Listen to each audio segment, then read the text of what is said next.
The massive starship stretched across the darkness of space like a floating city made of crystal and metal. Inside its gleaming corridors, alien soldiers marched in perfect formation. Their blue skin shimmered under the bright lights, and their 4 powerful arms moved with deadly precision. These were the Vecturi, conquerors of 17 star systems and the most feared warriors in the galaxy.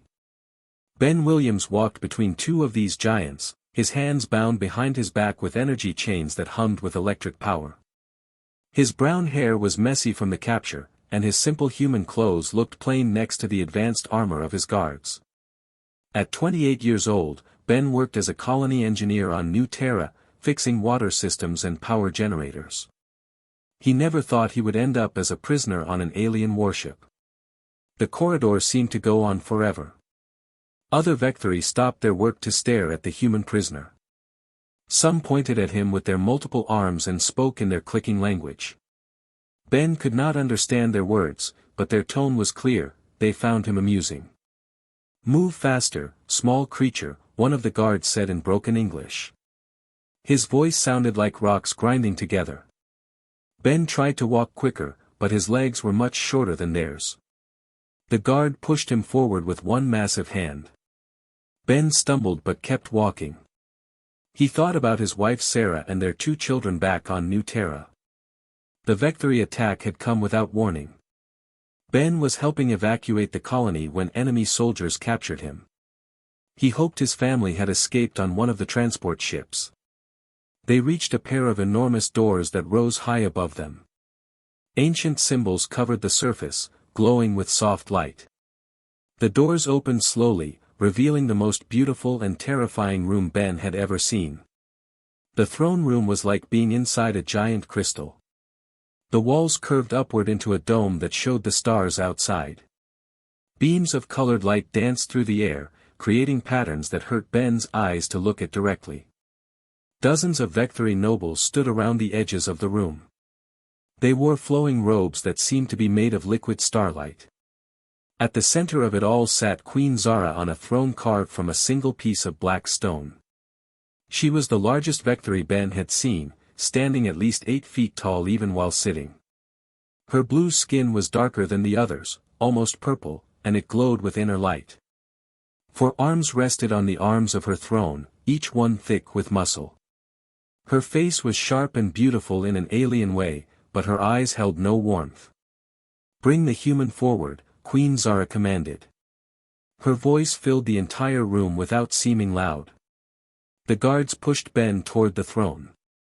He walked across the smooth floor, feeling very small under the gaze of so many alien eyes. When he reached the steps leading up to the throne, the guards forced him to his knees. Queen Zara leaned forward to study Ben more closely. Her 4 eyes moved independently, examining him from different angles. After a long moment, she laughed. The sound was like music, but cold music that made Ben feel afraid. "This is what the humans send as their representative?" she asked the room. Several nobles joined her laughter. "I have seen stronger creatures in my gardens." Ben stayed quiet. He had learned that speaking without permission usually made things worse with powerful people, whether they were human or alien. Queen Zara stood up from her throne. As she rose to her full height, Ben realized she was even bigger than he thought. Her 4 arms moved gracefully as she walked down the steps toward him. Each step she took echoed through the crystal chamber.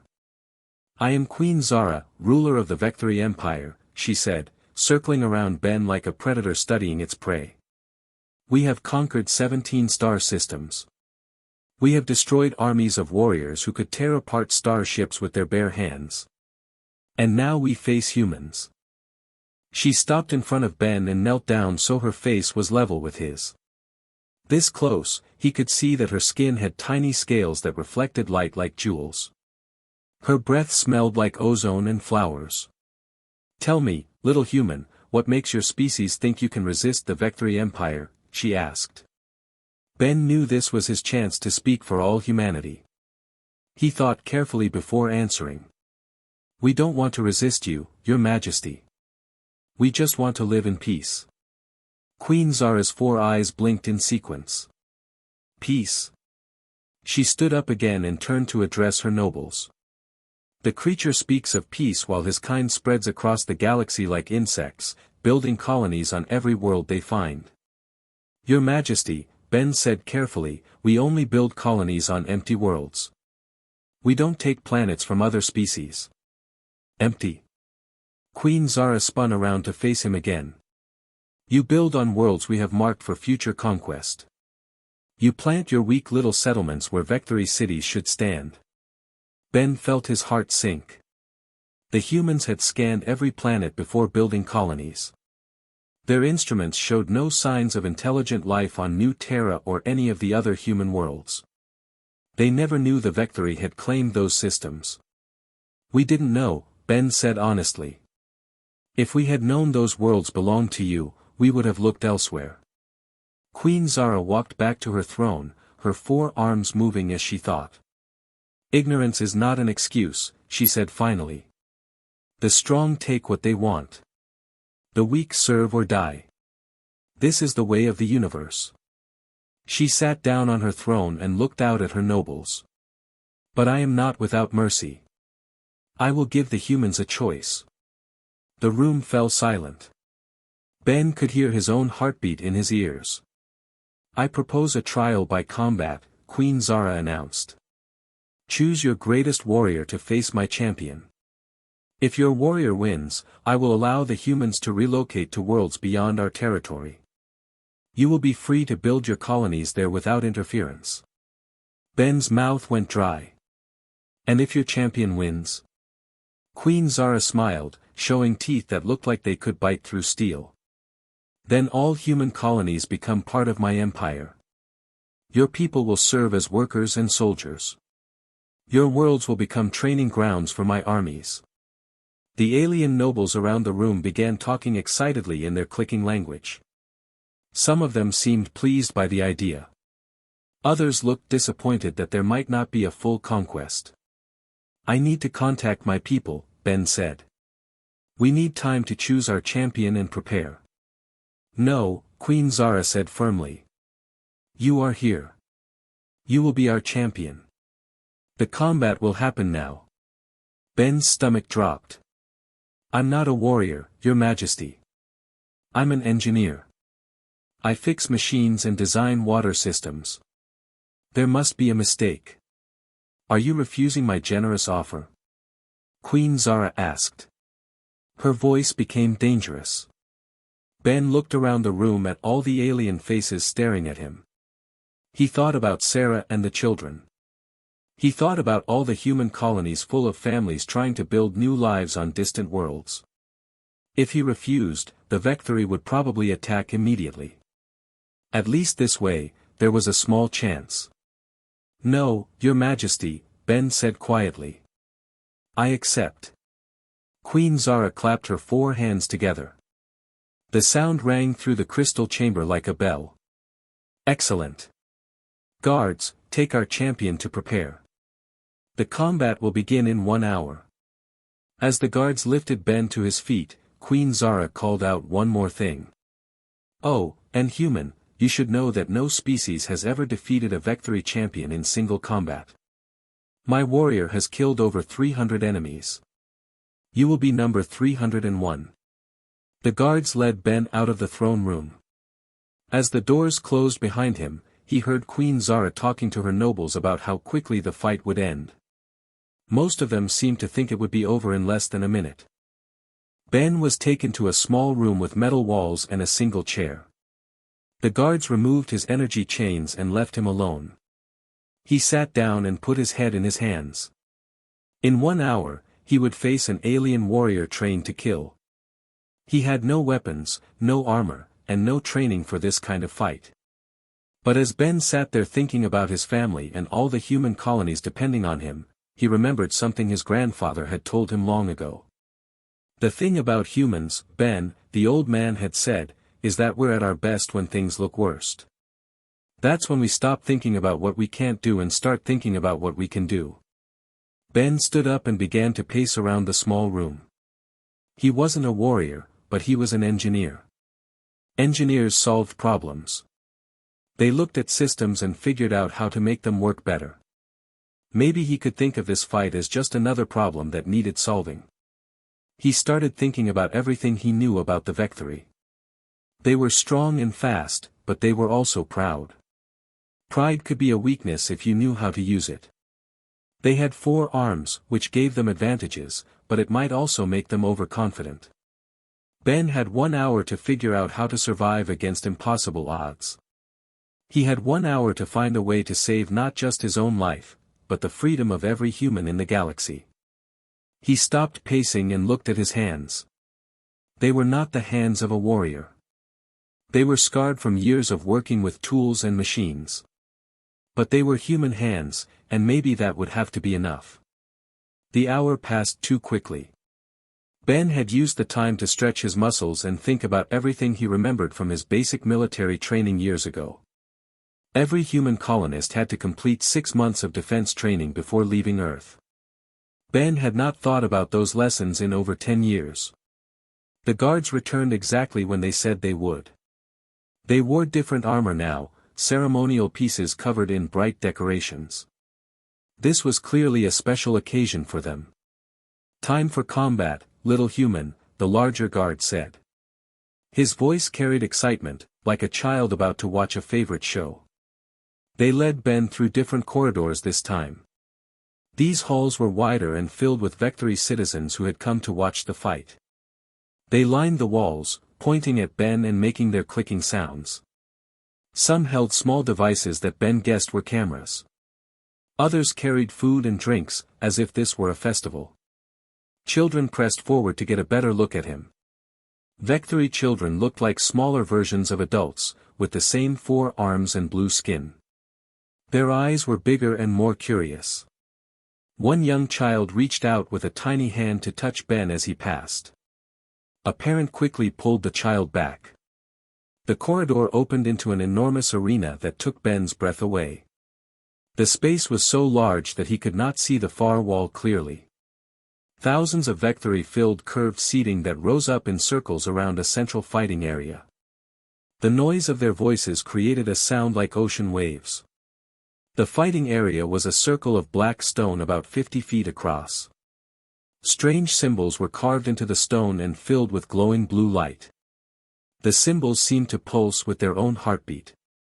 Around the edge of the circle, sharp crystal pillars rose from the ground like teeth. Queen Zara sat on a special platform that hung over the arena. Her throne had been moved there so she could watch everything clearly. Her 4 arms rested on the golden rails of the platform, and her purple skin seemed to glow brighter in the arena lights. Citizens of the Vecturi Empire, Queen Zara's voice boomed across the arena through some kind of sound system. Today we witness trial by combat. The human claims his species deserves freedom. Let us see if their warriors can back up their words. The crowd cheered so loudly that Ben felt the sound in his chest. He was led down steps to the fighting circle while the noise continued around him. The stone under his feet was smooth and warm, as if it had its own heat source. Queen Zara raised one of her hands, and the arena became quiet so fast that it made Ben's ears ring. "Bring forth my champion," she commanded. A gate opened on the opposite side of the arena, and Ben felt his stomach drop. The creature that emerged was the largest Vecturi he had seen yet. This had to be Korvax, the champion Queen Zara had mentioned. Korvax stood nearly 9 feet tall, much bigger than the guards or even the queen. His 4 arms were thick with muscle that moved under his skin like steel cables. But the most frightening thing about him was his skin itself. Instead of the smooth blue skin of other Vecturi, Korvax had natural armor plates covering his body. The plates looked like they were made of black metal, but Ben knew they had grown that way. Long claws extended from each of Korvax's 4 hands. The claws gleamed like polished knives in the arena lights. Scars covered the visible parts of his body, telling the story of countless battles. His face was harder and more angular than other Vecturi, with smaller eyes that glowed like red coals. Korvax walked into the fighting circle with slow, confident steps. Each footstep made a sound like a hammer hitting stone. He looked at Ben the way a person might look at a bug they were about to step on. "I am Korvax," the champion announced in perfect English. His voice was much deeper than the guards. "I have fought for Queen Zara for 20 years. I have killed warriors from 6 different species. You will be the first human." Ben tried to speak but found his mouth too dry. He swallowed hard and tried again. "I am Ben Williams from New Terra Colony." Korvax tilted his head like he was confused. "You give your home instead of your battle name? Do humans not have battle names?" "We don't usually fight enough to need them," Ben admitted. This answer made Korvax laugh, a sound like rocks falling down a mountain. "Your species is stranger than I thought. Fighting is the most important thing in life. How do you know who you are without fighting?" Queen Zara spoke from her platform above them. "Enough talk. Let the combat begin. Korvax, try not to end this too quickly. Our people have traveled far to see this." Korvax nodded to his queen, then looked back at Ben. "I will give you the first move, human. It is traditional to let prey try to run before the hunt begins." Ben looked around the arena. Thousands of alien eyes watched him, waiting for him to do something. He had never felt so alone in his life. But then he remembered why he was here. Sarah and the children were counting on him. Every human family in the colonies was counting on him. Ben raised his fists the way he had been taught in military training. His stance felt awkward after so many years, but muscle memory slowly returned. Korvax watched this with interest. "You know some fighting techniques," Korvax observed. "Good. This will not be completely boring." Ben circled to the left, trying to keep distance between himself and the champion. Korvax moved with him easily, his 4 arms hanging loose and ready. The alien moved like water despite his size, each step perfectly balanced. Ben decided to test Korvax's reaction time. He stepped forward quickly and threw a fast punch toward the champion's stomach. Korvax blocked the punch with one arm while striking back with another. The counterattack hit Ben in the chest like a sledgehammer. Ben flew backward through the air and landed hard on the stone floor. Pain shot through his ribs and back. He could taste blood in his mouth. The crowd cheered enthusiastically at the first contact. Ben rolled to his side and pushed himself up. Already he could feel bruises forming where Korvax had hit him. The champion had not even seemed to try very hard.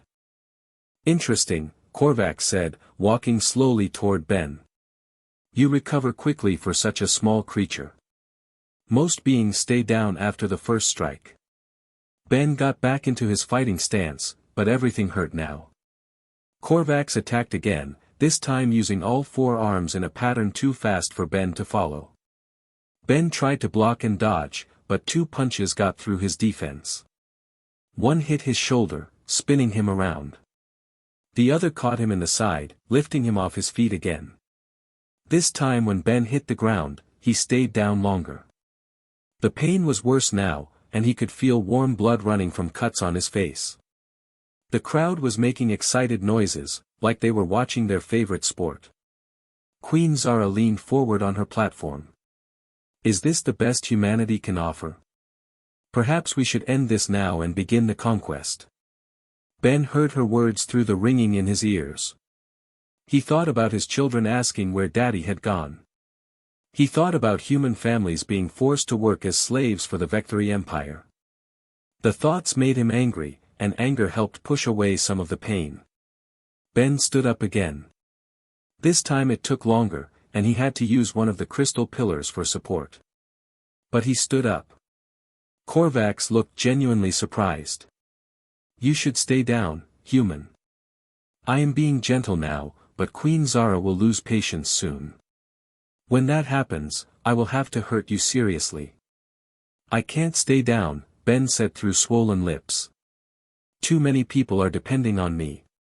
Something strange happened in Korvax's eyes when Ben said this.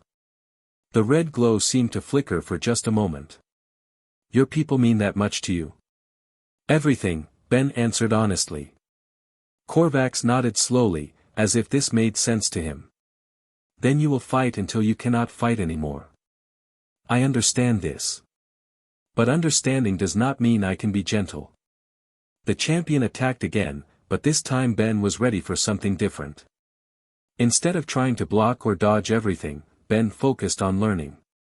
He watched how Korvax moved his feet. He studied the pattern of the forearm attacks.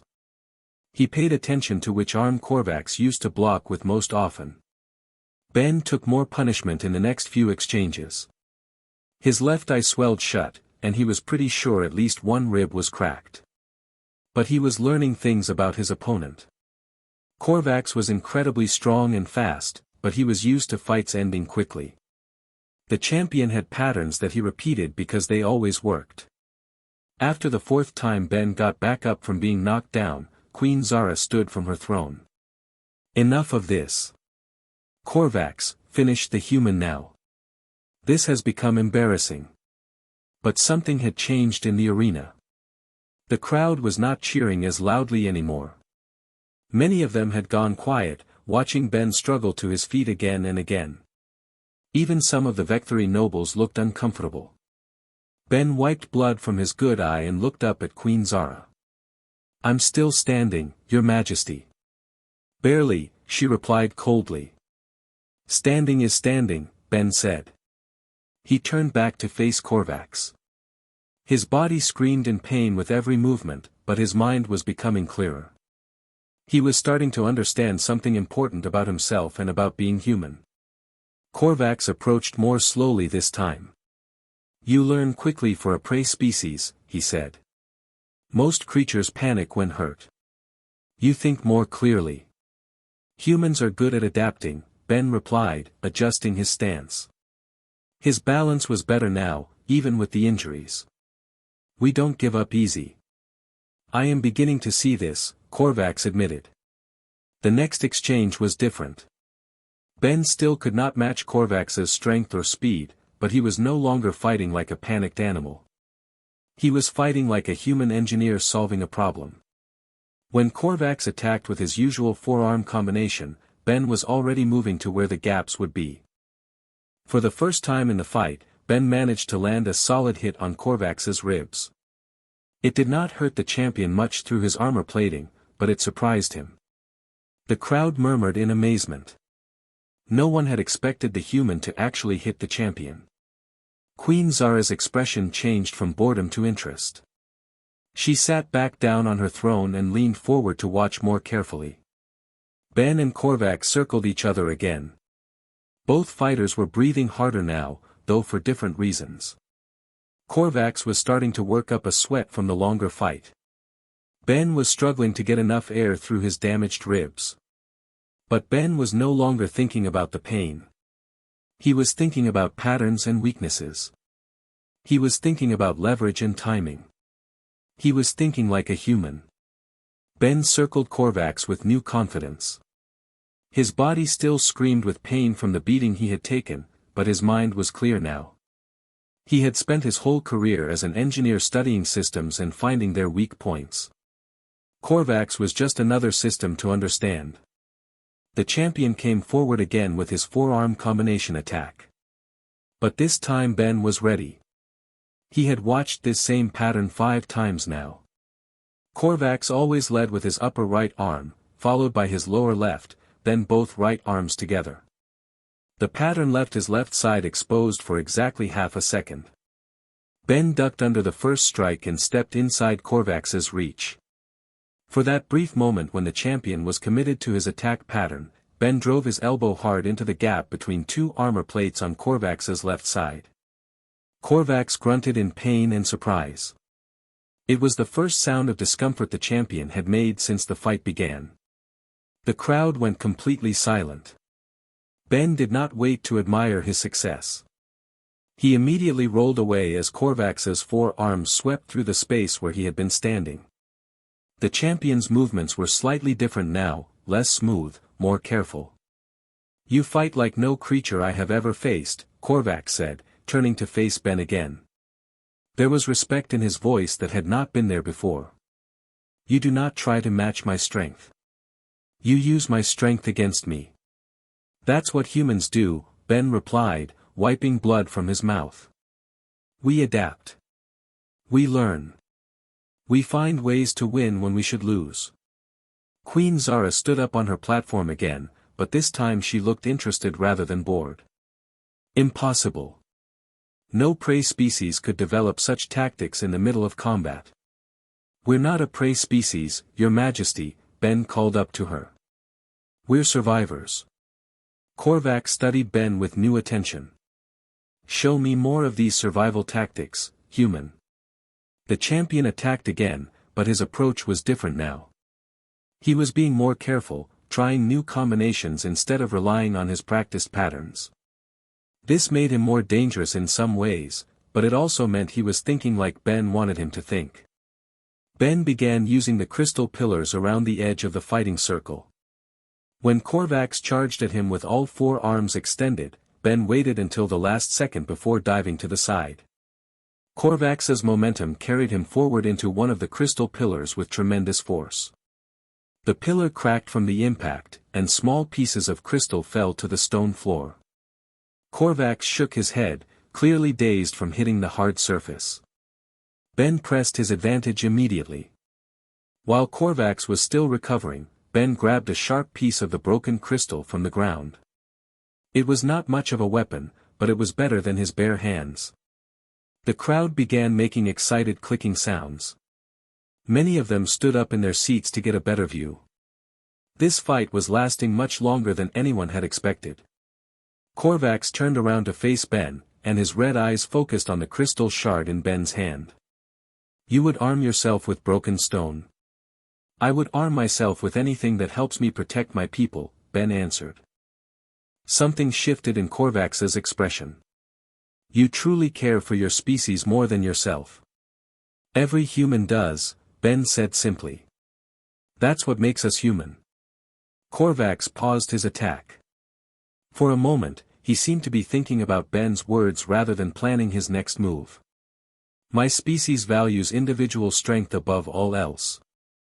The strongest rule, and the weak serve. But you fight not for your own glory, but for others. That's right, Ben confirmed. Then you are stronger than I thought possible, Korvac said quietly. The champion came forward again, but his attacks were different now. He was no longer trying to end the fight quickly. Instead, he seemed to be testing Ben's skills and determination. Each exchange became a conversation conducted through combat. Ben used every trick he could think of. He threw sand from the arena floor into Korvac's eyes. He used the champion's own armor plates as handholds to climb up and strike at weak points. He turned Korvac's superior reach against him by fighting too close for the long arms to be effective. Slowly, incredibly, Ben began to gain the upper hand. Not through greater strength or speed, but through better tactics and an absolute refusal to give up. Every time Korvac adapted to one of Ben's strategies, Ben came up with something new. The arena had become completely quiet except for the sounds of combat. Even Queen Zara was leaning forward on her throne, watching every move with intense focus.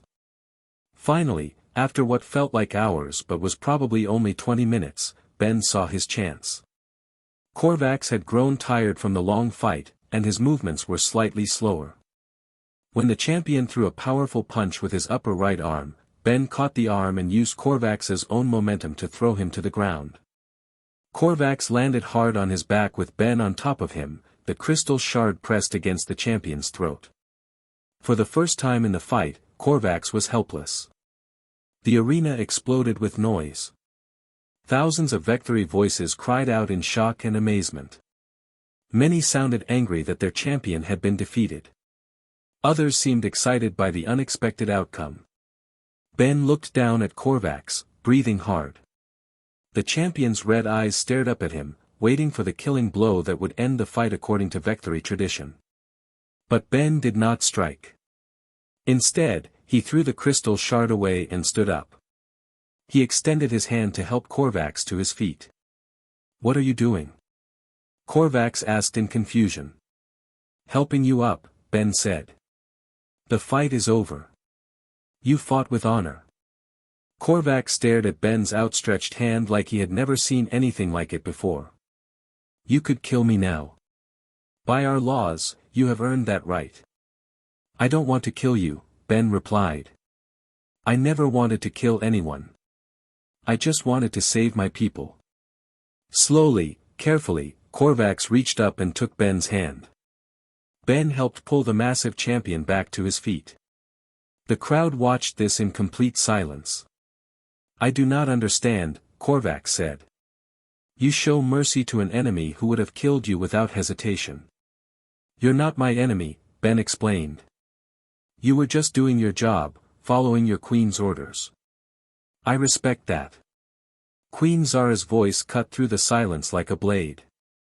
Guards, seize the human. This violation of combat law cannot be allowed. But the guards did not move. They stood frozen in place, staring at Ben and Korvac standing together in the center of the arena. Korvac turned to face his queen. Your Majesty, the human has won the combat fairly. He chose mercy over victory. This is not a violation of our laws. This is something beyond our laws. Queen Zara's forearms gripped the rails of her platform so tightly that the metal began to bend. Mercy is weakness. The strong do not show mercy to the weak. Then what does that make someone who is strong enough to show mercy? Ben asked, looking up at her. The question seemed to hit Queen Zara like a physical blow. She stepped back from the railing, her expression confused and angry. I have ruled 17 star systems through strength alone, she said. I have crushed every enemy that dared to oppose me. Strength is the only truth in the universe.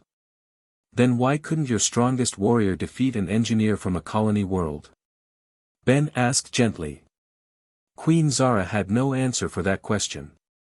She looked around the arena at her people, all of whom were watching her and waiting for her response. Korvac spoke into the silence. Your Majesty, I have fought for you for 20 years. I have never been defeated in honorable combat. But this human did not defeat me through strength. He defeated me through something I have never encountered before. What? Queen Zara demanded. Hope, Korvac said simply. He fought not because he was strong, but because others depended on him. He showed mercy not because he was weak, but because he was secure in his victory. He helped me to my feet because that is what his people do. Ben looked around the arena at thousands of alien faces. Many of them seemed to be thinking about Korvac's words. Your Majesty, Ben said, you rule through fear because you believe that is the only way to maintain order. But fear only works until someone stops being afraid. My people stopped being afraid when they realized they had something worth fighting for. Queen Zara slowly descended from her platform. She walked across the arena floor toward Ben, her forearms moving gracefully. When she reached the fighting circle, she stopped just outside the line of glowing symbols. You speak of things I do not understand, she admitted. How can a species survive without strength to protect them? We do have strength, Ben explained. But our strength comes from working together, not from dominating others. We're strong because we help each other, not because we defeat each other. Queen Zara stepped into the fighting circle. Up close, Ben could see that her expression was no longer angry or confused. Instead, she looked thoughtful, as if she was trying to solve a difficult problem. You would help even your enemies? She asked. I would help anyone who needed help, Ben answered honestly. Even me. Ben looked into her 4 eyes and saw something he had not expected. Behind all the power and authority, Queen Zara looked tired. She looked like someone who had been carrying a heavy burden for a very long time. Yes, Ben said. Even you. Queen Zara stared at him for a long moment. Then, slowly, she knelt down so that she was at eye level with him. Her 4 hands reached out and gently touched Ben's shoulders. I have conquered 17 star systems, she said quietly. I have commanded the loyalty of billions of warriors. But I have never met anyone who offered to help me. What kind of help do you need? Ben asked. Queen Zara was quiet for so long that Ben wondered if she had decided not to answer. When she finally spoke, her voice was barely above a whisper. "I am tired of ruling through fear," she admitted. "I am tired of being surrounded by people who obey me only because they are afraid of me. I want to know what it feels like to be trusted instead of feared." Ben smiled despite his injuries. "That's something we can teach you, Your Majesty. If you're willing to learn." Queen Zara stood up and turned to address the arena. "Citizens of the Vectory Empire, today we have learned something new.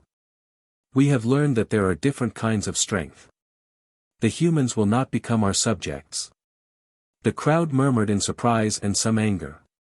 Queen Zara raised one hand for silence. "Instead, if they are willing, they will become our teachers. And perhaps, in time, our friends." She looked back down at Ben. "Will your people accept an alliance with the Vectory Empire?" Ben thought about Sarah and his children, about all the human colonies that could now grow in peace instead of hiding in fear. "I think they will, Your Majesty. I think they will."